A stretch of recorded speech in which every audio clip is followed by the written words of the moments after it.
আসসালামু আলাইকুম ভিউয়ার্স, আমি মোহাম্মদ রুবিন মিয়া।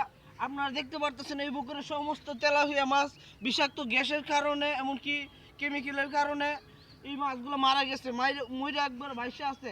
শুধু এই মাছগুলো না, আপনাদেরকে আমি দেখাইতেছি, দাঁড়ান জুম করে দেখাইতেছি দূরের ভিডিওগুলো।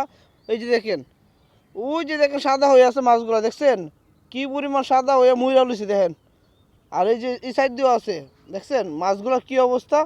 পুরা পুকুরের মাছটি বিষাক্ত গ্যাস এমনকি কেমিক্যালের কারণে মারা গেছে। ঠিক আছে, কেমিক্যালের নামটা বলতেছি না, কারণ বলে সমস্যা হবে। ঠিক আছে, এটা আমার নিজের জন্য আমি বলতেছি না। ঠিক আছে, ভিডিওটা দেখলে বড় সমস্যা হবে, এর লাগে আমি বলতেছি না। ঠিক আছে, শুধু বিষাক্ত গ্যাসের কথাই বললাম।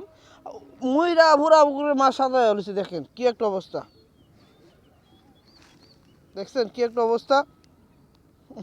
দুর্গন্ধ বাড়িছে। ঠিক আছে গাইস, তো এখানে থাকা সম্ভব না, প্রচুর পরিমাণ দুর্গন্ধ। ঠিক আছে, তো ভিডিওটা ভাই সর্বোচ্চ শেয়ার করে দিবেন। ওই প্রচণ্ড বিষাক্ত গ্যাসের কারণে মাছগুলো মরে যাচ্ছে, তো যাদের এখানে গ্যাস বাড়িতে অবশ্যই সতর্ক থাকবেন। ভালো থাকবেন, আল্লাহ হাফেজ।